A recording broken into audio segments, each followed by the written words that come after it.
How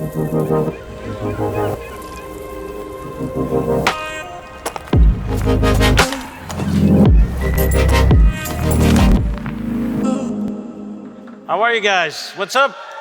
All right. What a great place this is. I haven't felt this magical in years, which means a lot coming from me. Very good. So, how are you? This is, thank you. It's my very first stage experience in English. So, pardon my French if I say some things wrong or pronounce them wrong. For the people who do not know me, my name is Boeva. I'm a stand-up comedian. I've been doing it for 15 years now in Flanders. Gonna be honest, I don't really know what I'm doing here today. I don't really have a clue. They asked me to come and speak here for you guys, to give you guys an inspirational speech about inclusion, because you're a role model, William. Okay, here I am. Hi. Let's go, inclusion! Okay, I'm sorry. That's about the best I could do. Yeah, I get asked to do these things a lot. Some time ago, I did one for 200 CEOs of big companies in Belgium. It was online using Zoom. It was great. I had to log in at 8 in the morning, so I got up at 7:50. I took a run to the bathroom, brushed my teeth, put some clothes on, and I got behind my computer and I logged in. The first thing I saw was 200 suits fully focused and looking at me. And they were all very concentrated and listening to me. And then I saw myself in the corner. You know, the little screen in the corner. And my computer is in my gaming room. So there's a lot of gaming stuff there. So in the background, you could see Super Mario waving at the people. And then I noticed my hair was a bit greasy. I didn't comb it really good. I had some stains on my t-shirt from toothpaste. And then I realized if you would take away the fact that I have a disability, these 200 CEOs should be thinking like, who the hell are we listening to? And it goes even further. I got invited by our Belgian minister, Benjamin Dalla, he's our Minister of Media, to talk about the same issues, to come talk about inclusion. You know what the worst part was? I knew more about the topic than he did. I told him stuff that he was like, wow, I didn't realize those issues. I didn't know. Me? I didn't study that stuff. I don't get paid to do research about it, about inclusion. I'm just a comedian, and I happen to have a disability. That's my life. I shout jokes at people in the crowd. That's it. That's all I do. But here I am today, standing for you guys. Sorry, you're gonna have to deal with me today. I'm sorry. You're all very lucky that I'm wearing a clean shirt today. I'm the best role model you guys have. Yeah, the one-eyed man is king in the land of the blind. But I get it, I get it. I would like to do a little test. Could everybody raise his hand? Everybody, yes, please. And you can put your hand down, not now, but when I ask questions, and the answer is no. All right, who has 5 friends? Okay, about everyone. Okay, even you? Okay, that's good. One of those 5 friends has a disability. Okay, that person is not a relative. He's not family. Okay? Who has 10 friends? 2 of those 10 friends are people with disabilities. There's not a lot left anymore. It's okay, you can all put your hands down. Now let's take a look at the numbers of Handicap International. According to them, about 19% of our world population has a disability. 19%, that's about 1 in 5 people on this planet. I don't know where they are. We can take a look around. Maybe we can see them here today. I don't know, see one person. colleague, let's go. That's weird, right?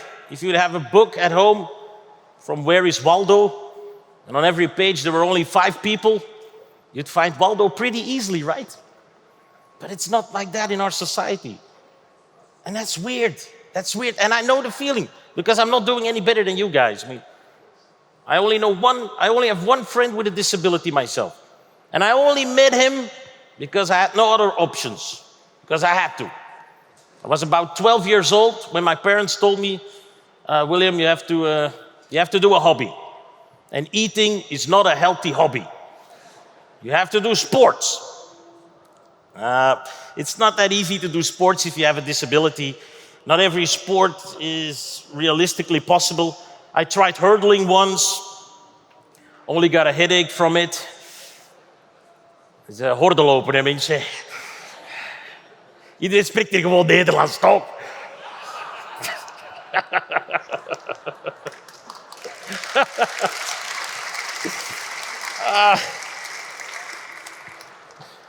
But you know, you're not welcome in every sports club. You know, they have specific clubs for people with handicaps, with disabilities. They call them G sports. I know it sounds like the G spot. They're also very hard to find. And it's pretty weird, you know. I joined one of those disabled people's football team once. And I thought when I joined them, like, yeah, I'm gonna be in like a real competition now. I'm gonna fight some real competition, but the reality is you end up with like a team of football players and they have all sorts of disabilities. All sorts of them, all mixed together. We even had one guy in the team and he didn't have arms. I was like, that's not a disability in football. That's an advantage. You can't do hands. I think it's weird, man. Like every big national team, like teams like Manchester City, they should have 11 football players with no arms, except for maybe the goalkeeper. But I learned, I met my friend in a wheelchair tennis club. I met my friend Benji there. We had practically the same disability. We both could walk, but not really, really far. We both had a wheelchair for long distances. And we were at the same mental state. We had no mental disability, at least not a medical one. But we had a lot of fun together, you know? We were like best friends from the start. And we made so many jokes. There was actually one little difference between us. Benji went to the special needs education, and I didn't, because my parents didn't want to send me there. They were like, yeah, you have a brother. We're not driving to 2 schools in the morning, you know? You join him. I wasn't allowed at first at the regular education. I had to do an IQ test. I had to do it twice. Yeah, I had to do one to be allowed to follow regular education in primary school. And then I had to do another one when I was in the 6th grade of primary school. And I wanted to go to secondary school. I had to do another IQ test. Little side note, at that moment, I was the best student of the class. I had 92% on my last test. But I had to do an IQ test. Don't worry, the results were fine. I'm the first person on this planet with an IQ score higher than my length. Thank you. But you know, I was a regular teenager at that time, and I didn't ask myself many questions about it. I mean, I was just going through life like all the other teenagers, and I was like, yeah, okay, I'll do the test, it's fine, I don't care.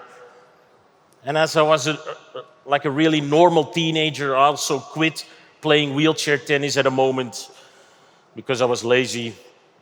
And that way I kind of lost track of Benji, my good friend Benji, but that's life, you know. People come and go, and that's okay. Until I started studying. A couple of years later, I studied at law school in Antwerp, and you can never guess who I saw on the very first day there.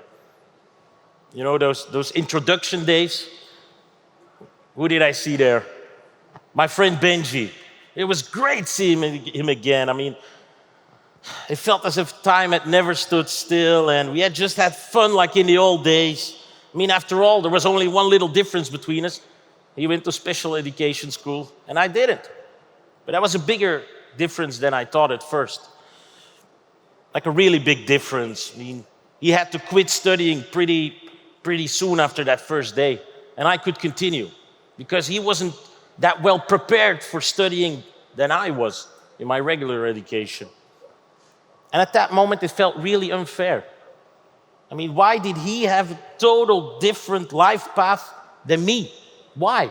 Because of one little difference, one little choice his parents made and my parents made. It changed so much to his life. And at the beginning, I was like, yeah, but that's our system, you know? Some people fall off. Benji is like an exception. But now, 30 years later, I realize Benji is not an exception. I am an exception. Benji is the norm.